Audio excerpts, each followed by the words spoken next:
I was 19 the first time I drove Highway 20 alone at night.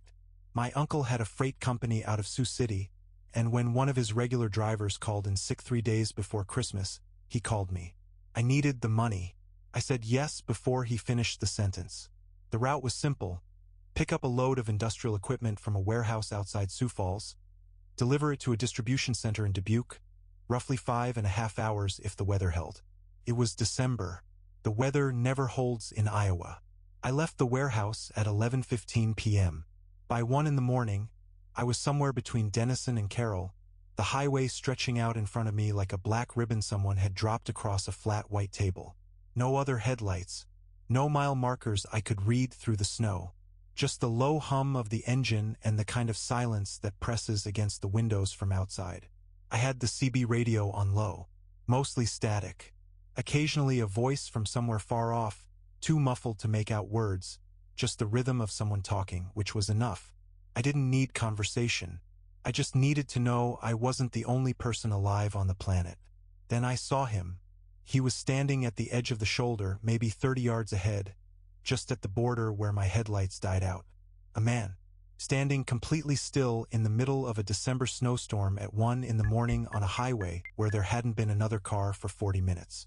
No vehicle behind him, no flashlight, no reflective vest. Just a man in a dark coat, facing the road, like he'd been waiting. Every instinct I had said don't stop. I stopped.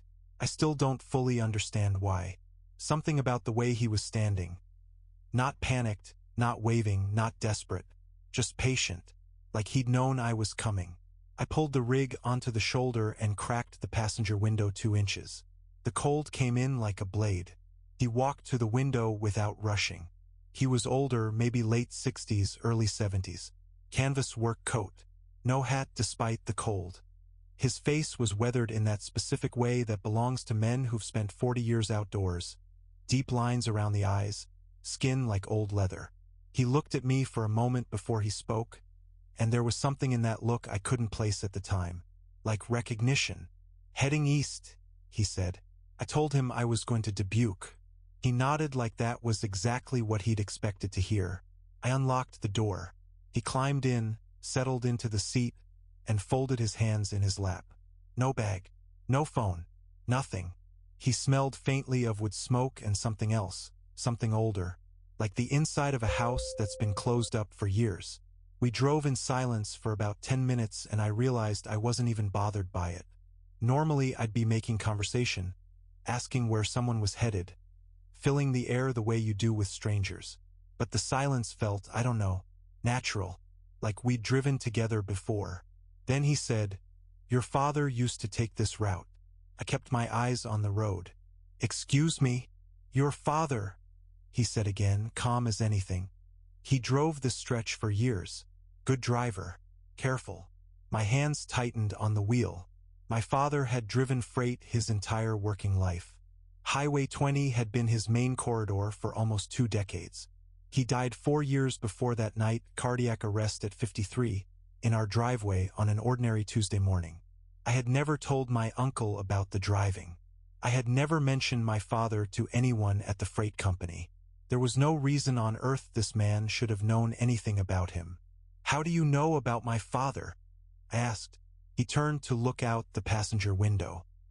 He talked about the highway the way some men talk about a woman they loved. Said it was lonesome but honest. That was something my father had said. Exactly. Lonesome but honest. I had heard him say it at the kitchen table when I was 11 years old, and I had never repeated it to anyone because it was the kind of private thing that belongs to a person, the kind of phrase that feels like it would lose something in the retelling. My throat had gone tight. "Who are you?" He didn't answer right away. Then, "Take the exit at Vale. There's something I want to show you." I should have said no. I should have kept driving east. But I took the exit. The road off the highway was narrow, county blacktop, barely wide enough for the rig. I slowed down to 15 miles an hour.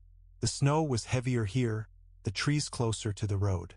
My headlights caught the branches coming in from both sides, and for a moment it felt like driving down a throat. Then we reached the town. Except it wasn't a town. Not anymore. It was foundations. Stone foundations half buried in snow and decades of undergrowth. A main street you could still trace if you knew what you were looking for, the spacing of the lots, the way the land flattened out in a grid, the ghost of a sidewalk in the frozen ground.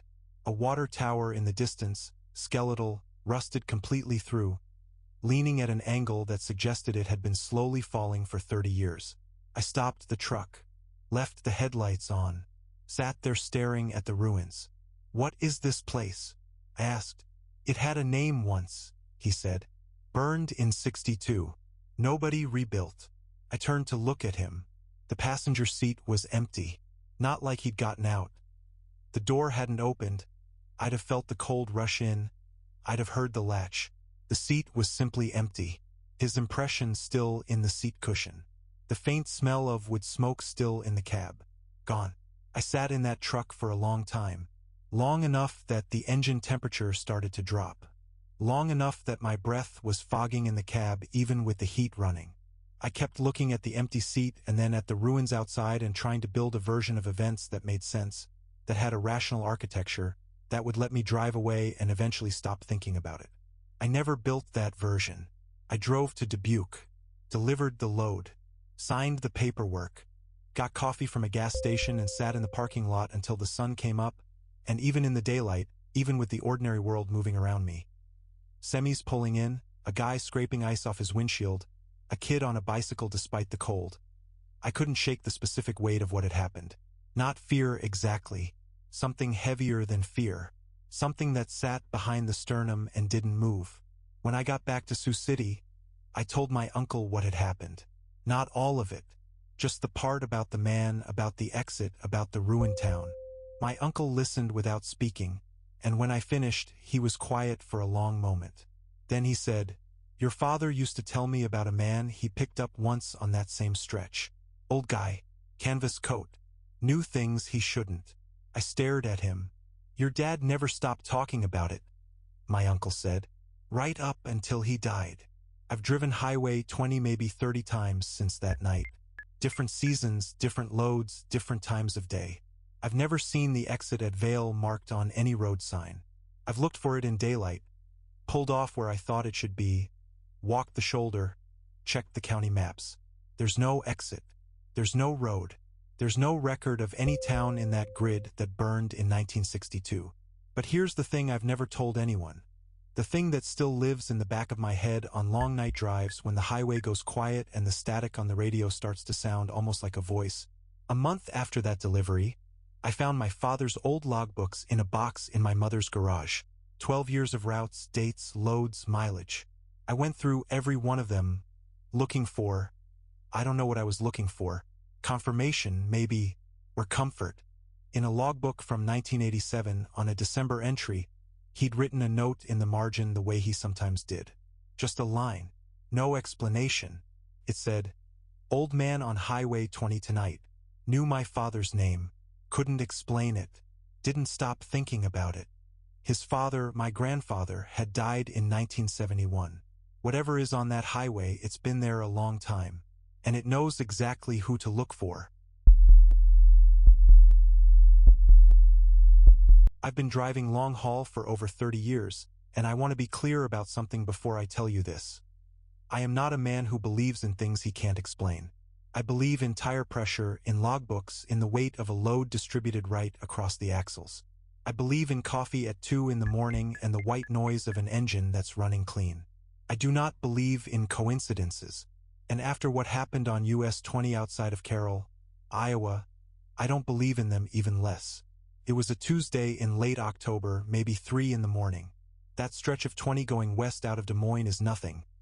Flat black road, dead cornfields on both sides, sky so dark it feels like a ceiling pressed down on you. I had a full load of machine parts heading to Sioux Falls, the kind of run you do half asleep because your body already knows every mile of it. The heater was running a little hot. Radio was a mess of static and a faint country station fading in and out. I had maybe 2 hours before I'd need to stop for fuel, and I was doing just fine. Then I saw him. He was standing on the right shoulder, just inside the beam of my headlights. A man in a dark jacket, arm raised, thumb out. No car behind him. No breakdown lights. Just a man standing alone in the cornfields at 3 in the morning on a Tuesday like that was a perfectly ordinary thing to be doing. Now, I know the rule. You don't stop. Every trucker knows you don't stop, especially not on a desolate two-lane in the middle of nowhere, especially not at that hour. I've driven past hitchhikers before and felt nothing but the wind of my own passing. But something made me slow down. I still can't explain it. My foot just moved to the brake like it had made a decision my brain hadn't caught up to yet. He climbed up into the cab before I'd even come to a full stop. He was maybe 60, maybe older, hard to tell. Thin face, pale in the way that has nothing to do with the cold. He was wearing a jacket that was too light for October in Iowa, and he carried nothing. No bag, no pack, no nothing. He settled into the passenger seat and pulled the door shut and said, "Appreciate it," in a voice that was very quiet and very even, the way a man speaks when he's been awake for a very long time. "Where you headed?" I asked. "Same direction you are," he said. "Far as you'll take me." That felt like a strange answer, but plenty of strange people ride those roads at night, so I put the truck back in gear and kept going. He didn't say anything else for a while, just looked straight out through the windshield, hands folded in his lap, perfectly still. I noticed he wasn't shivering. I noticed he wasn't doing the little things people do when they get into a warm cab after being out in the cold. Rubbing their hands, adjusting in the seat, exhaling that long breath. He just sat like he'd always been sitting there. "You local?" I asked, mostly to hear something other than the engine. "Used to be," he said. Then he turned and looked at me. Not quickly, not suddenly, just slowly, the way you turn to look at someone you've been thinking about for a while. And he said, "How's the farm holding up? Since your father passed?" The truck swerved. Not a lot. Just a slight jerk of the wheel because my hands tightened on it without meaning to.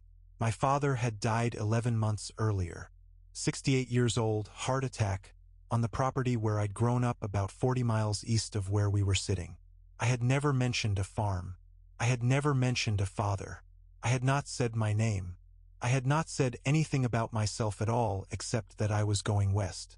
"How do you know about my father?" I said. My voice came out strange. Too careful. He looked back at the road. "Harlan talked about you a lot," he said. "My father's name was Harlan. I want you to understand something. I'm a practical man. When something goes wrong with my rig, I don't panic, I diagnose. I go through possibilities one at a time until I find the one that's real. That's how I approached this. I told myself he's a local. He knew my father somehow, small town, people talk. Maybe they'd crossed paths at the co-op or the diner or the feed store. It happens. Iowa is full of people who know everybody's business. There's nothing wrong here."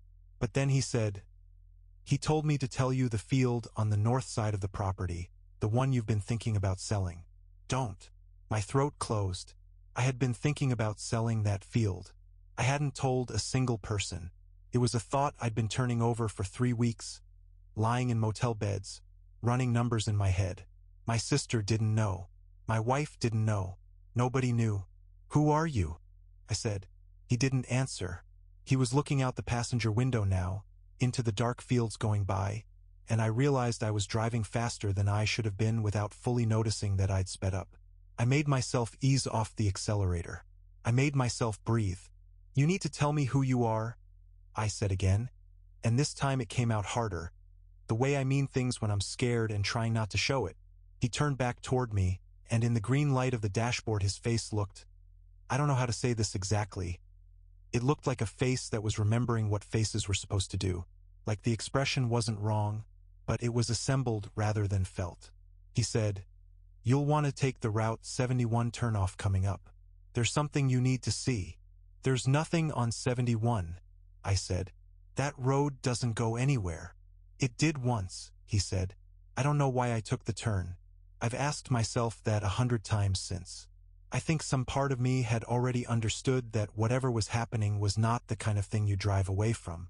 The turnoff for 71 came up about 3 miles ahead, and I took it, and the road narrowed immediately, the asphalt crumbling at the edges, the lane markings long since faded to ghost lines. The corn pressed in close on both sides. My headlights felt smaller out here, like the dark was thicker. He directed me, left at the crossroads, then straight for 2 miles, then a dirt track off to the right between 2 collapsed fence posts. I followed every direction without speaking. The truck bounced hard on the track, and I was thinking about the load shifting, thinking about practical things, because that was the only way I knew how to keep moving forward. He told me to stop. We were at the edge of an open field. In the headlights I could see a structure, the remains of one anyway. A foundation, some standing timber, a chimney still upright. It had been a house once, a long time ago. The kind of house that gets erased from county records when the county stops caring. "What is this?" I said. "This is where we're from," he said. "Your father and I grew up 2 farms apart. We played in this field when there was still a house here. He never went back after it burned. He wanted to for a long time. He just never made it back." I turned to look at the passenger seat. It was empty. The door had not opened. I had not heard it open. The cab was warm and silent, and there was no one beside me, and the only sign that anyone had ever been there was a faint smell I hadn't noticed before. Something like turned earth and dried grass, the smell of farmland in October, the smell I associated with my father's property, with the North Field specifically, with a piece of land I'd been quietly thinking about selling. I sat there for a long time, long enough that the engine temperature crept up a little and I had to notice it and do something about it, because I am a man who notices those things, who responds to them, who does not sit in a field in the middle of Iowa at 3:30 in the morning talking to nobody. I kept the field. I never listed it, never called a realtor, never mentioned it to my sister. I can't tell you it's made me rich. I can't tell you it's made much practical difference at all. But I keep the North Field. And every time I run US 20 in the fall, I leave the passenger window cracked a little bit, even in the cold. I don't know why. I think maybe he does. My father drove the Karakoram Highway for 22 years without incident. I want to start there because that's the part people always skip over when they hear this story, the 22 years. The hundreds of runs between Rawalpindi and Gilgit, the passes at 11,000 feet, the sections of road where there is no guardrail and no shoulder and the cliff drops 500 feet straight into the river. He knew that highway the way some men know a prayer, by repetition, by muscle memory, by a kind of faith that the familiar thing will hold. He drove it in monsoon season when the road turned to mud and the mud turned to landslide. He drove it in winter when ice came up through the asphalt and made the whole surface a mirror. He drove a full passenger bus, 42 seats, and he never lost a single person. After that night, he stopped talking about the road entirely. Not just stopped driving it. Stopped talking about it. If you mentioned the KKH at dinner, he would stand up and leave the table. If a news report showed the highway, the famous shot from above, where you can see it carved into the cliff face like a scar, he would get up and turn the television off.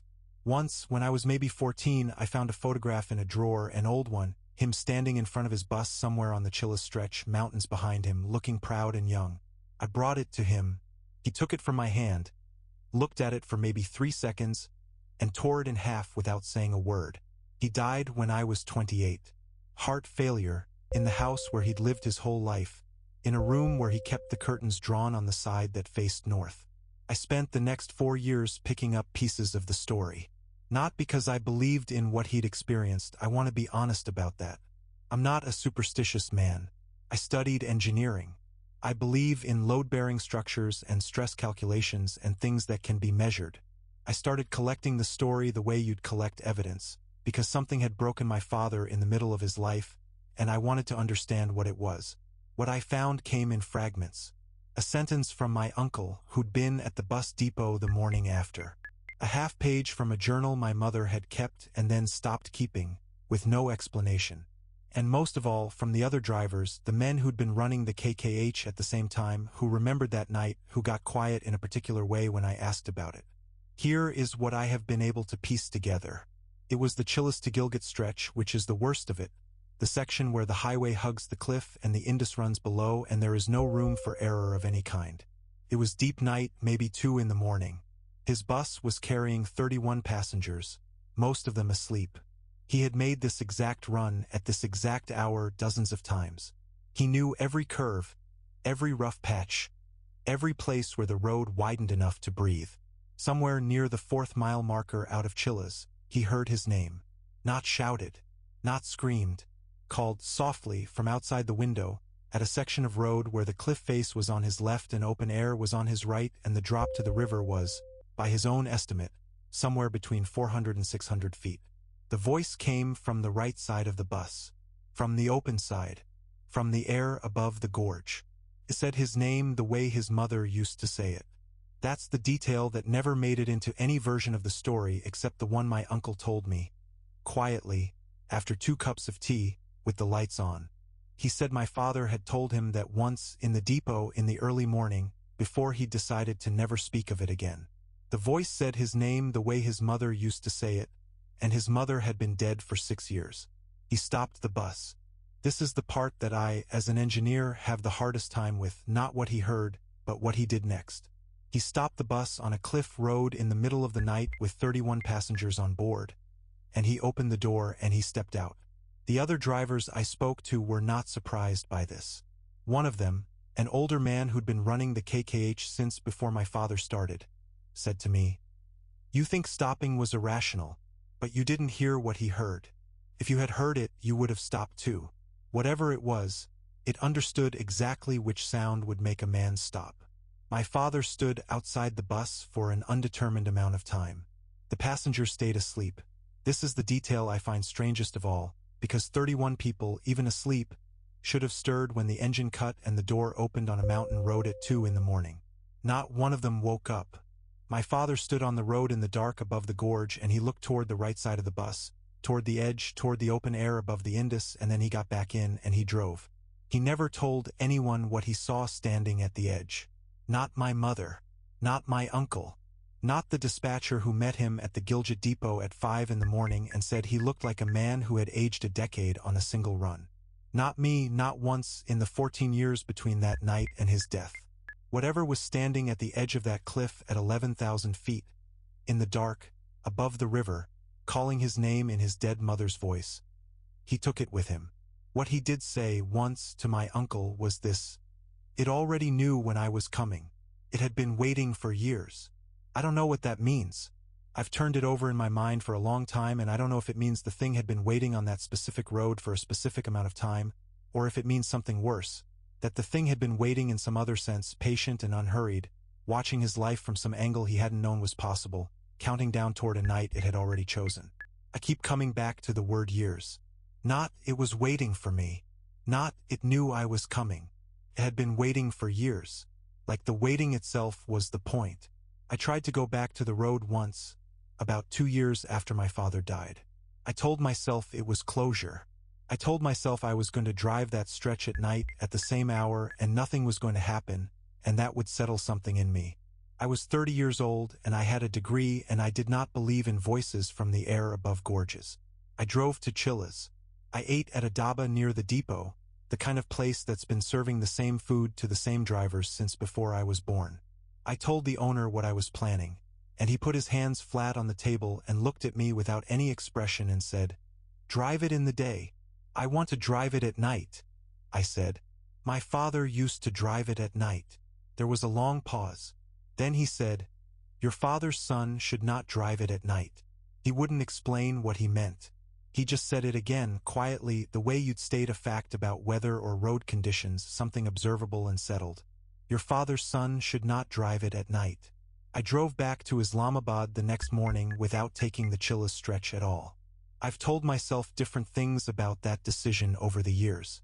I've told myself I was being practical, that the road is genuinely dangerous in the dark, that there was no reason to take the risk. I've told myself the dhaba owner was just a superstitious old man repeating a local story. I've told myself a lot of things.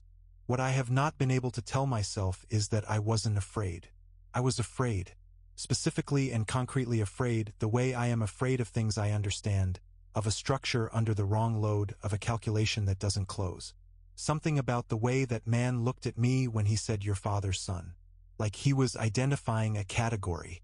Like being my father's son meant something specific in relation to that road and whatever lived on it. My father's phone number still exists in my contacts. I've never been able to delete it. This is a small irrational thing that I've told myself doesn't mean anything, because I am a man who does not believe in things he can't explain, and keeping a dead man's number in your phone is not belief, it's just grief. It's just the way the mind fails to update cleanly when someone is gone. 3 months ago, I was driving home late, and my phone rang. I looked at the screen. It was my father's number. I sat in the parked car for a long time without answering. The phone rang 7 times. Then it stopped. I sat in the dark for a while longer, and then I did what I have always done when I don't know what else to do. I started going through the possibilities. Wrong number. Reassigned line. A telecom error of some kind. Someone who'd been given the same number after it lapsed. These are all plausible explanations. I've held onto each of them at different times. But what I keep coming back to, what I can't seem to engineer my way out of, is this. The call came at 2 in the morning. Specifically at 2.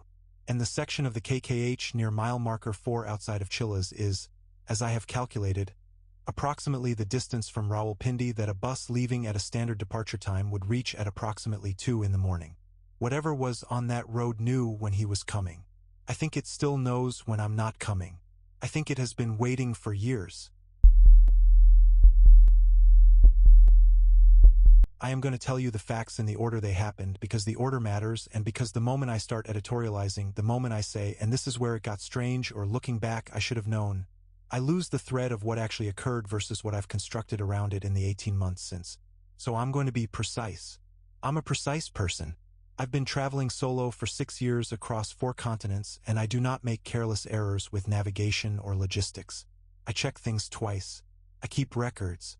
I have a notebook in every bag I carry, and I write in it every day, and the entry from that morning in Morocco is the only entry in 6 years of notebooks that I have never been able to read back without my hands going slightly wrong.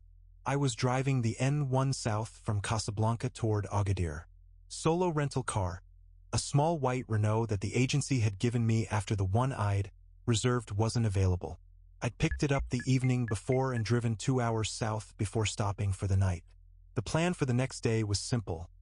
Early start, coastal highway, arrive in Agadir by early afternoon. The N1 is one of the more straightforward drives in that part of Morocco. 2 lanes, coastal cliffs on the right, Atlantic on the far side of the guardrail, clear signage. I had driven more complicated roads in worse conditions with less preparation. I left before sunrise. This was intentional. I wanted to watch the dawn come up over the ocean, which it does from that road in a way that is genuinely worth losing sleep over. The road was empty. Not just quiet, empty. No other vehicles in either direction for the first 40 minutes, which felt right for that hour on that stretch. The sky was going from black to the particular dark blue that happens just before color arrives. I had coffee in the cup holder and my notebook on the passenger seat, and I was, by any reasonable measure, completely fine. At some point during that 40 minutes, and I want to be precise here, I cannot tell you exactly when, which is itself unusual for me because I am a person who notes times, I took what I believe to be a slight curve left that the road made to avoid a cliff formation. I have driven enough coastal roads to handle curves without thinking. I took the curve. I kept driving. Everything looked the same. 2 lanes, coastal cliffs on the right, guardrail, Atlantic below. Same painted center lines, slightly faded in the same pattern. Same kilometer markers appearing at the same intervals. Same quality of asphalt, same width of shoulder. The road looked precisely like the N1 because it looked precisely like what I had been driving for 40 minutes already, and there was no moment where something shifted or changed or announced itself as different. There was no moment. That's the thing I need you to understand. There was no moment where I thought, something is wrong. I just kept driving. The sun came up on my left. I want to be very precise about this because it is the first concrete fact I recorded in my notebook that morning, written while parked, hand pressing hard enough into the page that you can feel the indentations from the other side. I was driving south on a road that ran along the western coast of Morocco. The Atlantic Ocean should have been on my right. The sun rises in the east. It rose on my left. Not slightly left, not ambiguously left.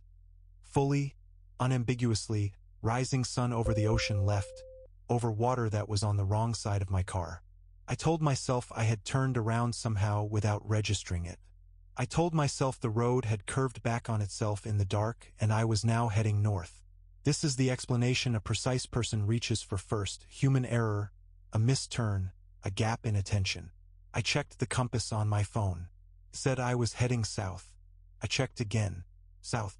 I pulled over on the shoulder and sat with the engine running and looked at the sun coming up over the ocean on my left while my compass told me I was facing south.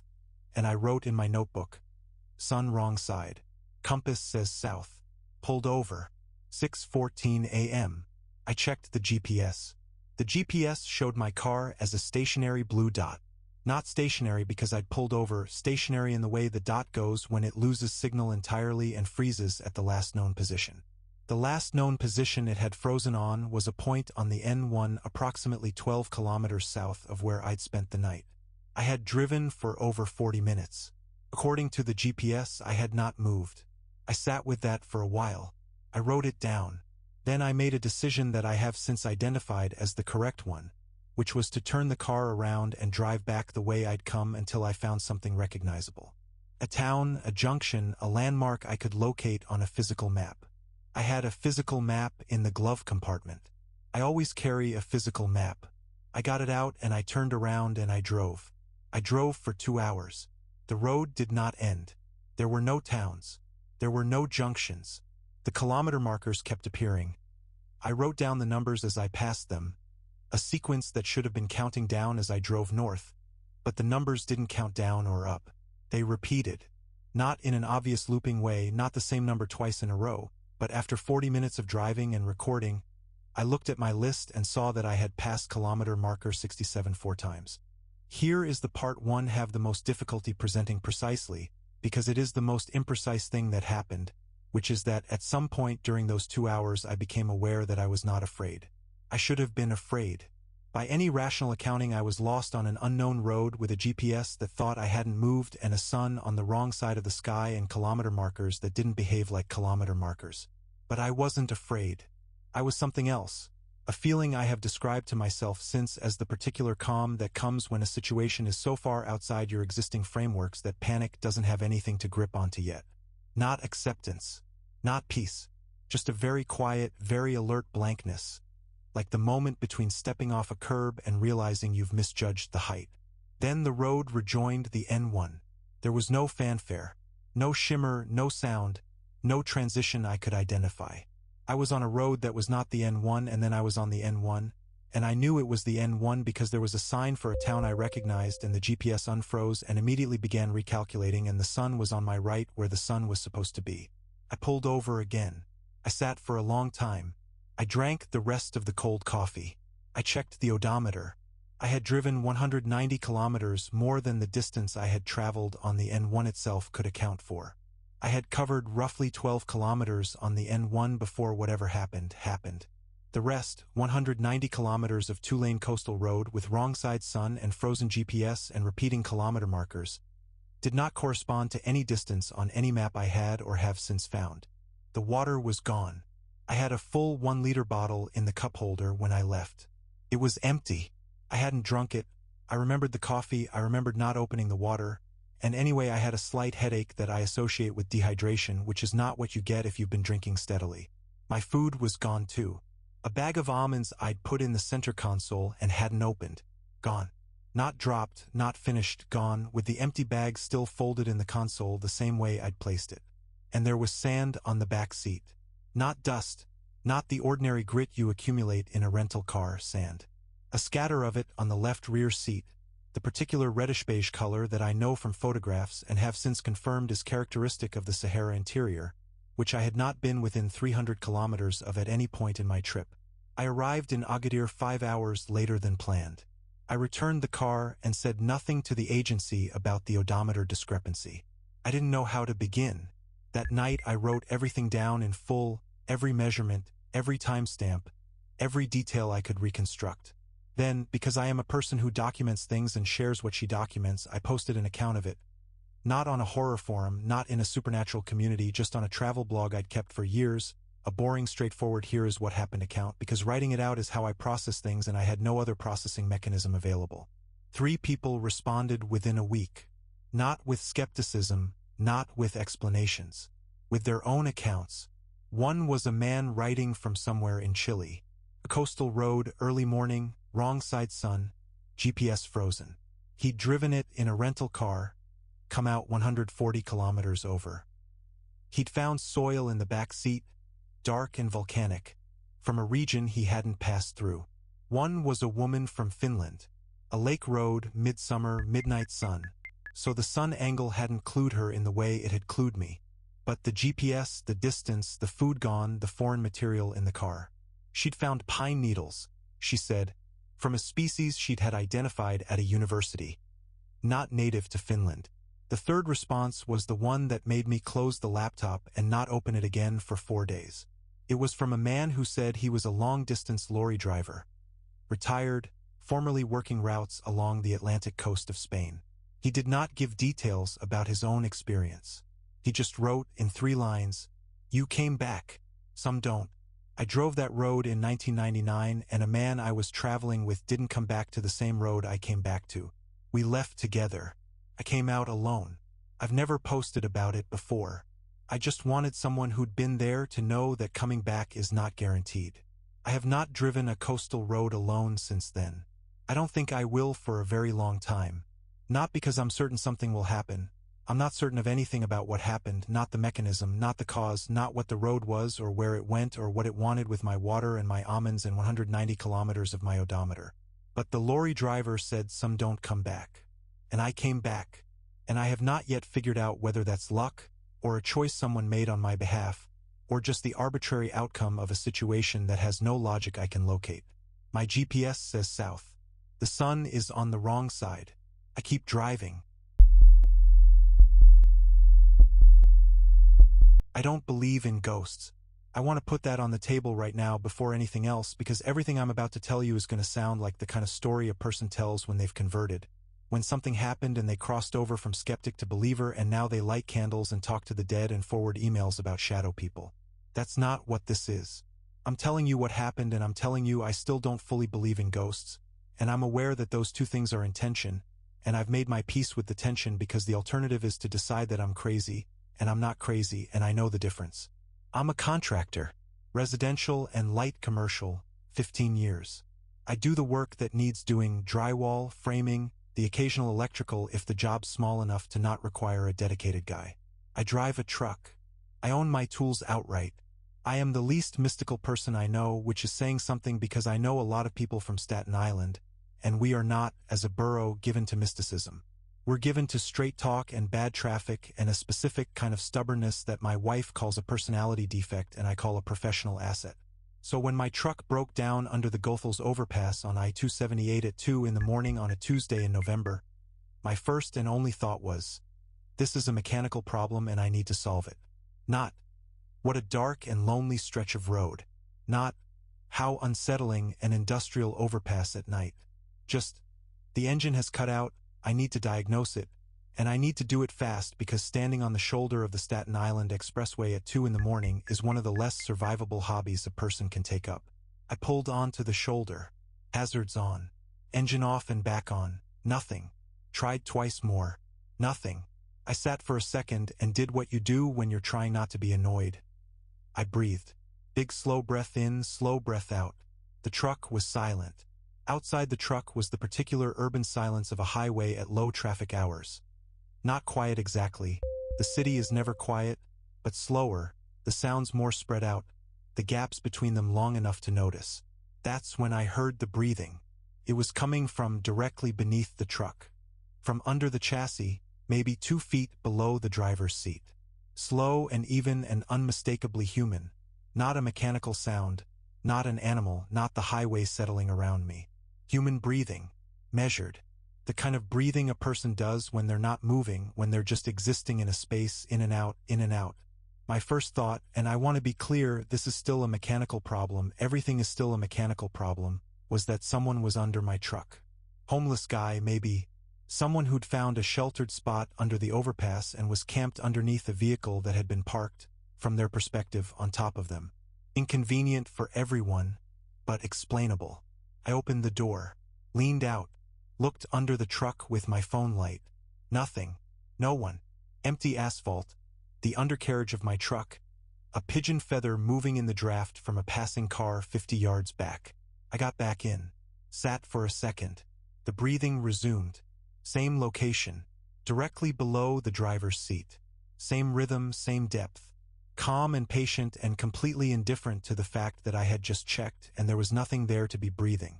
I sat very still and I listened to it and I went through the options. Exhaust system creating a rhythmic sound. Some oscillation in the chassis. An animal that had relocated faster than I could see it. I went through all of them with the methodical focus of a man who fixes broken things for a living, and the problem with all of them, the problem that I kept hitting like a wall, was that the breathing matched my own. Not approximately. Not in the loose way that any rhythm can seem to match another rhythm if you're listening for it. Exactly. Breath for breath. When I exhaled, it exhaled. When I paused, that little natural pause between the out-breath and the in-breath, it paused. I tested it. Held my breath. Silence below. Breathed in. It breathed in. Breathed out. It breathed out. Whatever was under my truck was breathing in exact synchronization with my own respiratory rate. At this point, I would like to report that I remained calm and analytical. I would like to report that because it would be true to my self-image. What actually happened is that my hands went cold and I put the truck in neutral and I rolled it forward 10 feet on the shoulder, engine or no engine, using the slight downgrade of the road, just to be off the exact spot where the breathing had been. The breathing moved with me, still below the driver's seat, still matching my rhythm. I had moved the truck and the source had moved with it, staying fixed in the same position relative to my seat, which meant it wasn't on the road. It was attached to the truck. Or it was attached to me. I got out of the truck. The breathing stopped. I stood on the shoulder in the November cold and I waited, and there was nothing. Road noise, a plane somewhere overhead, the distant ambient sound of a city that never fully sleeps. I walked around the truck and checked under it again, every angle, all four sides. Nothing. I checked the bed. Nothing. I checked the back seat. Nothing. I got back in. 3 seconds of silence. Then the breathing started again, and this time it was not below me. It was behind me, from the back seat.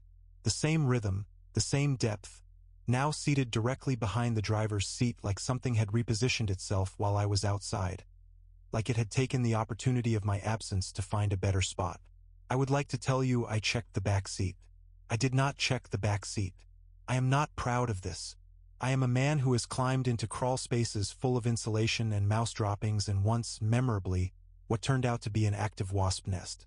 I have done many physically unpleasant things without flinching.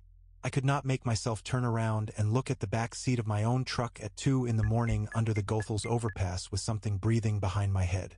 What I did was restart the truck. It started on the first try, which it had refused to do 20 minutes earlier, clean ignition, engine smooth, like it had never stalled at all. I pulled onto I-278 and I drove home at a speed that I will not specify because my wife reads things I write and she worries enough already. The breathing was behind me the whole way. Steady, patient, matching mine. I kept both hands on the wheel and I kept my eyes on the road, and I did not turn around once in 45 minutes. I parked in front of my house. I sat in the driveway. The breathing stopped as I pulled in, somewhere around the corner of my block, like whatever it was had a boundary, a range it operated in, and my driveway was outside it. I got out of the truck and I stood in the cold for a while, and then I went to the rear of the truck and I looked through the back window with my phone light. There was a handprint on the inside of the rear windshield. Not on the outside where wind or rain or a passerby could have made it. On the inside of the glass. Palm and forefingers pressed flat, the kind of print you leave when you brace yourself against a surface. It was at roughly the height a seated person's arm would reach. It was pointing forward, toward the driver's seat. I live alone with my wife. There was no one else in the truck. I'd driven it from a job site in Tottenville directly to the highway, and there had been no one in it, and the doors lock automatically, and I am absolutely certain, in the way I am certain about measurements and load tolerances and things that matter, that the back seat was empty when I got on the highway. I had the truck cleaned. Interior detail, the works. I told myself it was a smudge I'd misread in the dark. I told myself a lot of things with great conviction and moderate success for about 6 weeks. Then I sold the truck. Not because of the handprint. That's what I told myself. The truck had high mileage, and I'd been thinking about upgrading anyway, and the timing was right. These were all true things. They were also not the reason I sold the truck. I sold it to a guy from New Jersey who seemed happy with it. Drove it away without incident. I watched it turn the corner and felt something I am not going to call relief because relief would imply I'd been afraid, and I maintain, with the conviction of a man who has made certain decisions about his own psychology, that I was not afraid. 6 weeks later he called me. I didn't recognize the number and almost didn't pick up. He identified himself and said the truck was running great, no complaints, just a weird question. "Did the truck come with someone?" he said. I asked him what he meant. There was a pause. The kind of pause where a person is deciding how much to say to a stranger. Then he said, "Never mind. Forget it. Truck's fine." He hung up. I have not called him back. I've thought about it. I've picked up my phone and pulled up the number and thought about what I would say and what he would say and what the point of the conversation would actually be, and every time I put the phone back down. Because here's the thing. Here's the thing I keep coming back to. The thing I can't engineer my way around no matter how many times I try. If something is in that truck, if there's something in the back seat of that truck that breathes in time with the driver and leaves handprints on the inside of the glass, then it's been in every vehicle that man has driven since he bought it from me. And I sold it to him. I don't believe in ghosts, but I do believe in handprints. And I believe that some things, once they find a way in, don't particularly care whose truck they're riding in. This episode never aired. I want to be upfront about that because people who follow the podcast know I don't sit on material. If I have something, I use it. I've published episodes about cases that made me genuinely sick to research, cases where families asked me not to, cases where my producer told me the legal exposure wasn't worth it. I published them anyway because that's the job and I believe in the job. So when I tell you that I recorded a full episode, 43 minutes of audio, and then locked the file in a folder I haven't opened in 8 months and told my producer we were scrapping it and moving to the next case, I need you to understand what that means coming from me. It means something happened that I don't know how to put in a feed. The case was 3 disappearances, all on the same 12-mile stretch of I-65 in rural Alabama, all within 4 years of each other. 2 men and 1 woman, all driving alone, all last seen on that specific corridor between exit 29 and exit 41. No bodies recovered for 2 of them. The third, a woman in her late 30s, was found 6 months after she vanished. Cause of death undetermined. In a condition the medical examiner described in the report as inconsistent with outdoor exposure of the stated duration. I've read enough case files to know what that phrase is doing. It's a polite way of saying, we don't know what happened to her and we'd rather not speculate in writing. I'd been working the case for 3 months before I drove down to Alabama. Forum research, FOIA requests, interviews by phone. The detective who caught all 3 cases was cooperative in the way that rural detectives sometimes are with podcasters. Not enthusiastic, but not obstructive either. He'd tell me what was public record and go quiet when I pushed past it. There was one thing he went quiet about every single time I brought it up. The details of the 3rd disappearance that hadn't been released. The specific circumstances of where her car was found, what was in it, the sequence of events reconstructed from her phone records. I asked 4 times in 4 separate conversations. For times he said he wasn't able to discuss that. I drove to exit 33 because it's the midpoint of the corridor and because I wanted ambient audio, highway sound, wind, the particular acoustic texture of that stretch of road at night for the episode's cold open. This is normal. I do this for most location-based episodes. I park somewhere relevant, run the recorder, let the place speak for a few minutes. Sometimes it makes it into the final cut and sometimes it doesn't, but it helps me write the narration, hearing the actual sound of where something happened. I parked at the exit 33 rest area at a little after 9 in the evening. It was a Tuesday, cold for Alabama in October. The rest area empty except for 1 truck idling at the far end. I set up my recorder on the dash, a decent field recorder, the kind that picks up well even through glass, and I opened my notes and started sketching the cold open. The highway sound was good. Occasional truck, the specific quality of darkness that rural highway exits have, where the overhead lights make a small island and everything past the tree line is just black. I had been parked for maybe 20 minutes when someone knocked on my window. My first instinct was annoyance. Rest areas attract people who want things, directions, a phone charge, change, and I was mid-thought. I looked up ready to shake my head and point at my recorder to indicate I was working. The man standing outside my window was not asking for directions. He was older, maybe late 50s, and he was dressed carefully, button-down shirt, dark jacket, the kind of put-together that reads as someone who takes appearance seriously. He had no car behind him, which I registered but didn't process immediately. His expression was pleasant, composed. He gestured for me to lower the window, and I lowered it 2 inches, because I'm not an idiot, and he said, "I listen to your podcast. I get recognized occasionally. More than you'd think, less than video people." I said thank you, the polite half-second version, and he said, "You got some of the details wrong. About the third case. My recorder was running. I want to be clear about that." I noted it in my mind at that exact moment because my instinct when someone says something potentially significant is to verify the recorder is capturing it. It was running. The levels were good. I could see them moving on the display. I asked him which details. He told me. I'm not going to reproduce what he said, partly because it's an active investigation and partly for reasons that will become clear. But I will tell you that the details he corrected were not in any public document I had accessed. They were not in the forum threads, not in the local news coverage, not in the FOIA materials I'd received. I had asked the detective about them directly, and the detective had declined to discuss them 4 separate times. This man, standing at my window at exit 33 at 9 in the evening with no car behind him, told me things about the third victim's case that had never been made public. He was calm about it. Not confessional, not agitated, calm. The way you are when you're correcting a factual error in something you read. A minor irritation, a matter of getting the record straight. He spoke for maybe 4 minutes. Then he said, "You're getting closer?" And he smiled. And he walked back toward the tree line at the edge of the rest area. And I watched him go until the dark took him. And then I sat with my window still 2 inches down and the November air coming in and the recorder running. I checked the recorder display. Levels were still moving, picking up highway noise, wind, the idle of the distant truck. I played back the last 5 minutes. My voice was there. The ambient sound was there. The truck at the far end. A car passing on the highway. The faint creak of my seat when I'd shifted. His voice was not there.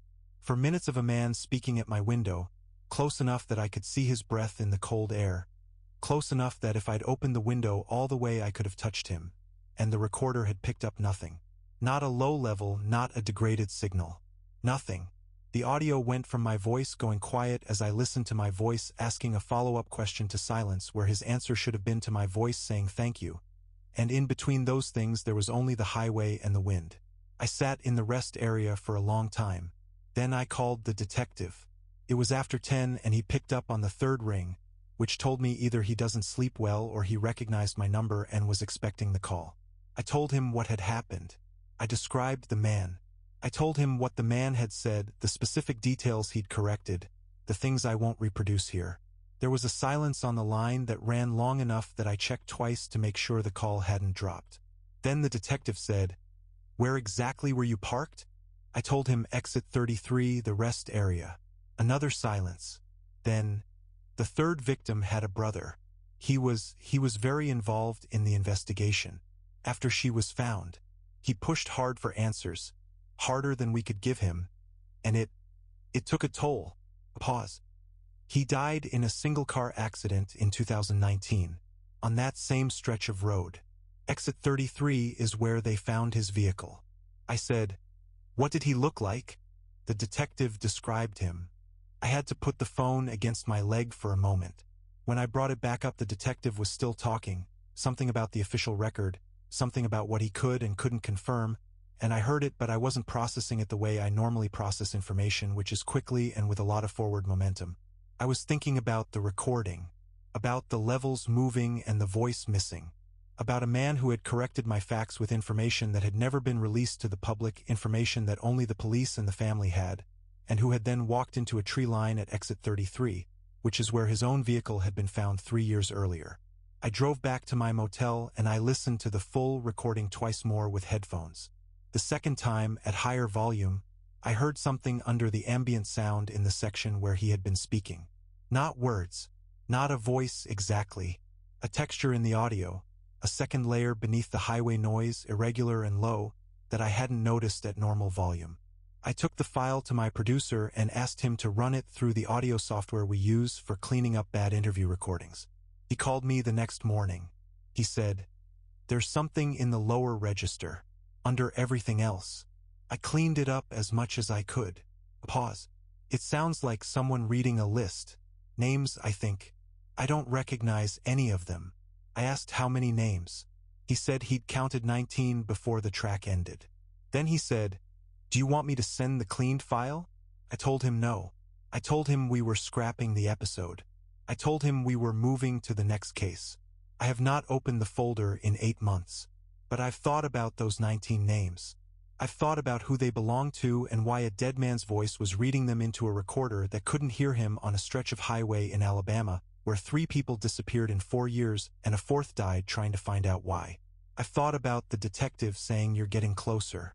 No, that was the man at my window. That's what the man said. You're getting closer. I've been doing this work for 6 years. I have followed bad people into bad places, and I have aired things that made me lose sleep, and I have never once considered that getting closer might not be a good thing. The file is locked. The folder is locked. I'm not sure I'm ready to be closer. I need to say something before I tell you what happened on Clinch Mountain Road, and what I need to say is this. I am not a woman who has ever had patience for ghost stories. I taught school for 26 years. 5th grade, then 8th grade, then back to 5th because the older ones wore me out in ways the younger ones didn't. I taught reading and I taught critical thinking, and I spent the better part of 3 decades telling children that the world makes sense if you look at it carefully enough, that confusion is not the same as mystery, that most things which seem unexplainable are only unexplained, which is a different condition entirely. I believed that. I still believe most of it. What happened 40 years ago on that road did not change what I believe about the world so much as it added something to the world I believed in. A room I hadn't known was there, behind a door I hadn't known to look for. My brother had been missing for 6 years when I drove Clinch Mountain Road that night. 6 years is a long time to hold something. I want you to understand what 6 years of not knowing feels like, because the feeling is the context for everything else. It starts as panic, pure, white, animal panic, the kind that doesn't let you sleep or eat or think about anything else. Then the panic becomes grief because grief is more sustainable than panic and the body is practical. The body will find a way to carry what it has to carry.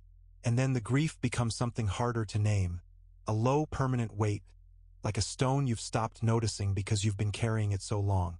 He was 24 when he disappeared. He'd been driving between 2 towns on a route he'd driven 100 times. And somewhere on that route he had ceased to exist in the ways that matter to the people who are left. No call, no trace, no explanation, no body. Just absence, spreading out in every direction from the last place anyone had seen him, filling in the shape of him the way water fills a hole. 6 years. And then the lights. It was late October, a Thursday, and I was driving back from visiting our mother, who was not well and who had stopped saying his name out loud by that point because saying his name was something she could no longer afford to do. The visit had been hard in the particular way those visits were hard. Full of the things we didn't say, the chair at the table we didn't look at directly. I was tired in the deep way, the way that isn't about sleep. I was on Clinch Mountain Road because it was the direct route and I was not thinking about anything except getting home. The lights appeared in my rearview mirror. 2 of them. Pale, slightly blue-white, the size of large fireflies but steadier. No flicker, no pulse, just present. They were maybe 30 feet behind the car, hovering at roughly bumper height, and my first thought was motorcycle, trailing too far back, running strange lights. I watched them in the mirror and they stayed at exactly 30 feet. I sped up slightly. They stayed at 30 feet. I slowed. 30 feet. Whatever they were not a motorcycle making its own decisions about speed. They were keeping a specific distance from my car with a consistency that no vehicle could maintain without the kind of attention that people don't give to following another car on a dark road. I should have been frightened. I wasn't, and this is the part one have thought about most in the 40 years since, the part I've turned over more than any other. I was not afraid of the lights. I was alert, aware, operating at a heightened pitch, but underneath that was something else. Something that felt almost like recognition. The feeling you get when a word you've been trying to remember finally arrives. Not safety exactly, but not threat. Whatever the lights were, they did not feel like something that meant me harm. They moved, not erratically. One of them drifted left, toward the center line, deliberately, with what I can only describe as intention. It held its position there for a moment, off to the left, not behind me anymore but alongside me, level with my driver's window. I could see it directly when I turned my head. Just there, outside the glass, pale and steady. Then it moved forward, ahead of the car, and settled maybe 20 feet in front of my hood. It was leading. I followed. I know how that sounds. I know that following unexplained lights on a dark mountain road in rural Virginia in the late hours of the night is not a decision that recommends itself to the rational mind. But I followed them, and I cannot fully explain why except to say that the feeling underneath the alertness, the feeling of recognition, of almost familiarity, was stronger than the rational objection.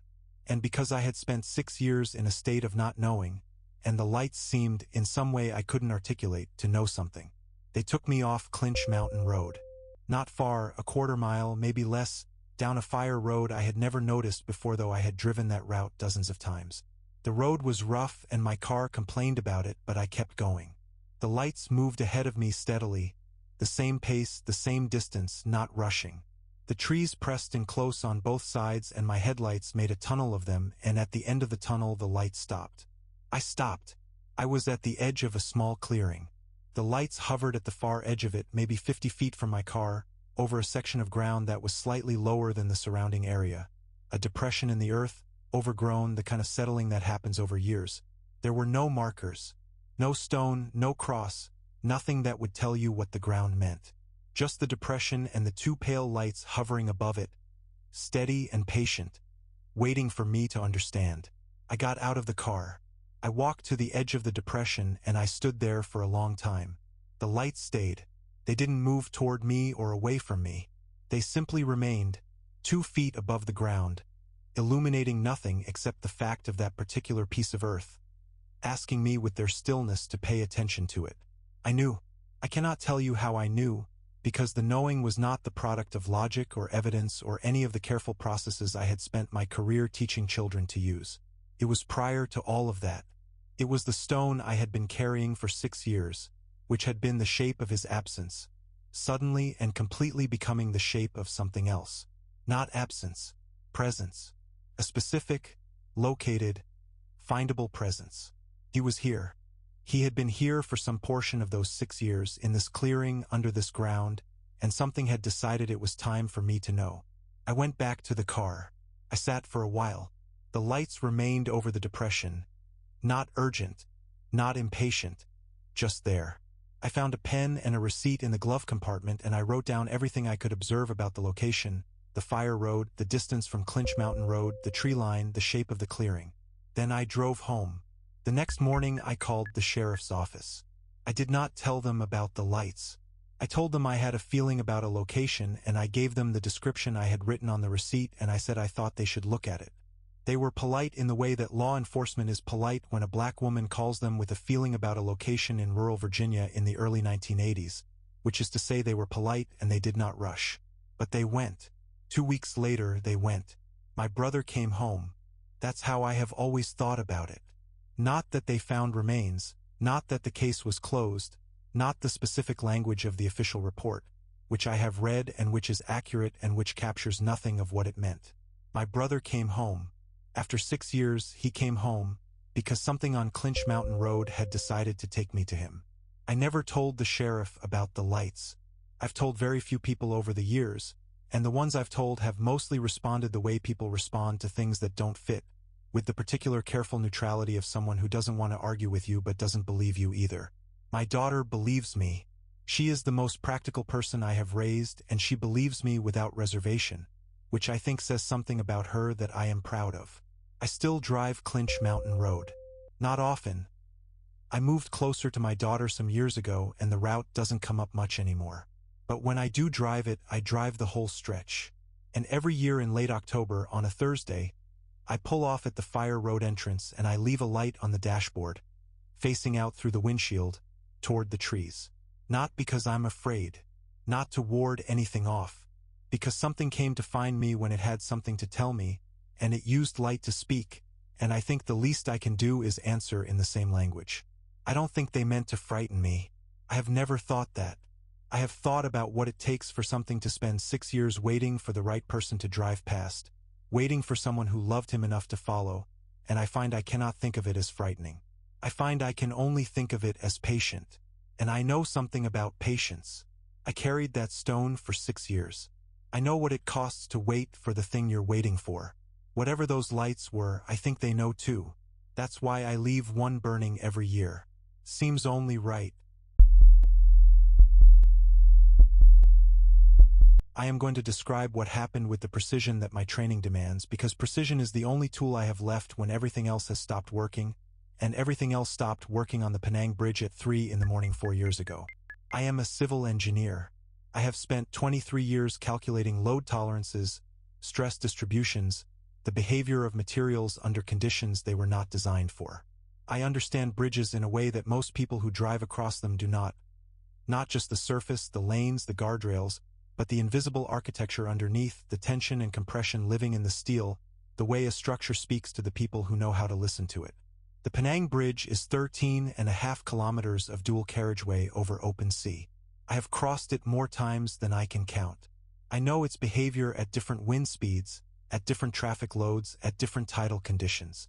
I know it the way you know something you have studied and measured and trusted with your life on a daily basis for years. I did not know what was on it that night. It was a Thursday in the middle of the week, nothing remarkable about the date or the conditions. I had been working late, a structural assessment for a project on the mainland, and I was crossing back toward home on the island side. 3 in the morning, which is not unusual for me during heavy project phases. The bridge at that hour carries almost no traffic. You can drive the full 13 kilometers and see perhaps 4 or 5 other vehicles, spread across the span with the kind of generous distance that only exists on roads at that hour. The sea on both sides, the bridge lights in a long diminishing line ahead of you, the particular feeling of suspension between two landmasses that I have always found clarifying rather than unsettling. I was perhaps 3 kilometers onto the bridge when I noticed the car ahead. It was a silver sedan, my make and model. This is not, by itself, remarkable. It is a common car in Malaysia, the kind that populates every highway and parking structure in sufficient numbers that noticing one is not an event. I noticed this one because of its color, which was a specific shade of silver with a slight blue undertone that I had always considered unusual for a production vehicle, and because of its profile, which was identical to mine in the specific way that familiarity reads before analysis does, the proportions, the roofline, the particular way the rear lights were positioned. I noted it and moved on to the other things my mind was doing. Then I looked at the rear bumper. My car has a dent in the left side of the rear bumper. It happened in a car park 3 years ago, a concrete pillar, the kind of minor collision that isn't worth an insurance claim but leaves a permanent record anyway. I had never repaired it. The dent is specific, not a symmetrical impact but an angled one, with a crease running diagonally from the lower left edge. I know this dent. I have seen it every time I have walked to my car in every parking structure and open lot for 3 years. The car ahead of me had the same dent. I want to be precise about my response to this, because imprecision is where the explanation lives, and I have worked very hard to close off every imprecise exit. My response was the response of an engineer. I looked for the variable that made this ordinary. Another car, same model, same color, coincidentally similar damage pattern. Possible. Improbable, but possible. I held that explanation and I kept driving. I sped up. The car ahead sped up. Not gradually, not with the slight delay of a driver reacting to changed traffic conditions around them. Immediately, exactly matching my acceleration, maintaining the distance between us with a fidelity that was not possible at highway speeds without the kind of constant micro-adjustment that human drivers do not perform consciously. I know vehicle behavior. I know how following distances change with speed, how reaction time creates the slight oscillation of real-world trailing. There was no oscillation. The distance was fixed. I braked hard. The car ahead braked hard. Same instant, same rate of deceleration. My own momentum pushed me slightly forward in my seat, and I watched the car ahead perform the same physics, the same forward lean of the chassis, the same recovery, as if it were a reflection of what I was doing rather than a separate vehicle making separate decisions. I stopped completely on the bridge. The car ahead stopped. We sat like that, my car stationary, the car ahead stationary at an unchanging distance. In the middle of the Penang Bridge at 3 in the morning with open sea on both sides and the bridge lights running away from us in both directions and nothing else moving in any direction I could see. I sat for 11 minutes. I know it was 11 minutes because I noted the time when I stopped and noted it again when I moved, and I have verified this in the way I verify things, with the kind of care that is not available to me for most of what happened after. 11 minutes of stillness. The car ahead did not move. It did not inch forward or drift. It held its position with the absolute precision of something that was not idling, not waiting for a gap in traffic, not distracted by a phone. It was doing what I was doing, which was nothing, and it was doing it perfectly. Then it reversed. Slowly. In a straight line, which is not how cars reverse on a bridge at night. The natural tendency is drift, microcorrection, the slight imperfection of human steering. This was a straight line, exactly backward, at a consistent speed, until its rear bumper was touching mine. I looked in my rearview mirror. The car behind me was empty. I do not mean the driver's seat appeared unoccupied. I mean the car was empty in the way that a parked car is empty. No silhouette, no shape, no suggestion of anyone in any seat. The interior light was not on. The headlights were on. The engine was running. The car was there, its bumper against mine, and there was no one in it. I am going to tell you what I did next with the same precision I have applied to everything else, because what I did next is important to understanding what kind of person I was before that night and what kind of person I have been since. I turned off my engine. I opened my door. I got out of my car on the Penang Bridge at 3 in the morning with open sea 60 feet below me, and I walked to the car behind me, and I looked inside. Empty. No bags, no jacket on the seat, no coffee cup, no phone charger, none of the ordinary debris of a driven car. The seats were clean. The dashboard was bare. The car had been driven to that point on that bridge, and it contained no one and nothing that could have driven it. I walked back to my car. I got in. I locked the doors. I held the steering wheel with both hands, and I applied the methodology that has served me for 23 years of problem solving, which is to list the variables that are known, list the variables that are unknown, and identify which unknown variables are solvable. I did this for approximately 4 minutes. At the end of 4 minutes, I had a clean list of known variables and a second list of unknown variables, and every item on the second list was unsolvable by any method available to me. Then I looked in my glove compartment for the car registration, because I wanted to write something down and I had no paper, and under the registration there was something that had not been there when I left the office. A photograph, printed on standard photo paper, not a phone screenshot or a photocopy. A photograph of me in my car, taken from outside the driver's window, showing me in the driver's seat, looking straight ahead, with the bridge lights visible through the windshield behind me. I was wearing the same clothes I was wearing at that moment. The bridge ahead of me in the photograph was the Penang Bridge. The photograph had been taken that night. I turned to look out my driver's window at the open air above the sea. At 60 feet above the water, there is no ledge, no catwalk, no maintenance access at that section of the span. There is the road surface, the guardrail, and then open air descending 60 feet to the South Channel. Whatever had taken this photograph had been outside my window in that open air, at that height, above the sea with a camera. I drove the remaining 10 kilometers home without stopping. The empty car did not follow me. I checked in the mirror every 30 seconds for the full 10 kilometers and there was nothing behind me, and the relief of that was the most disorienting part of the night because relief requires a threat to be absent, and I had spent the previous 40 minutes telling myself there was no threat, just a series of variables requiring explanation, and the relief made a liar of that position. I still cross the bridge every day. This is not bravery. My office is on the mainland side and my home is on the island side, and the bridge is how they are connected, and I am an engineer, and I do not reorganize my life around things I cannot explain. I cross it in the morning and I cross it at night, and I have crossed it at 3 in the morning several times since, because project schedules do not adjust for personal history. Every morning before I drive, I open the glove compartment. I check under the registration. This takes 4 seconds. I do not do it because I believe something will be there. I do it in the way that engineers perform checks on systems that have failed once. Not because failure is likely, but because the consequences of an unchecked failure are not acceptable. The photograph is in a drawer at home. I have not shown it to anyone. I have thought about having it analyzed, the metadata examined, the paper sourced. I have thought about it many times. I have not done it. This is the only non-engineering decision I have made about the situation, and I have examined it from enough angles to understand why I keep making it. There are 2 possible outcomes of the analysis. The first is that the photograph is explainable. A trick, a coincidence, a prior image I somehow forgot taking. If that is the outcome, I lose the 11 minutes of precision, the empty car, the straight line reverse, all of it reframed as a tired man misreading an ordinary night. The second outcome is that it is not explainable. And I think I know which outcome the analysis would produce. I think I have known since I first held the photograph in the bridge lights at 3 in the morning with 60 feet of open air outside my window. I am an engineer. I solve problems with variables. That night introduced a variable I have not been able to close.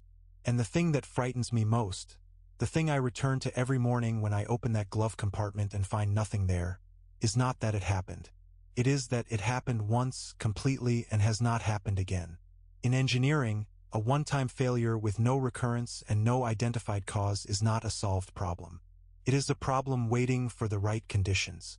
And every morning I drive onto that bridge, I am providing the conditions. You've been listening to Bleak Fears. These roads are real. These stretches of highway exist on maps you can pull up right now, on a screen in a lit room, which should make you feel safer than it does.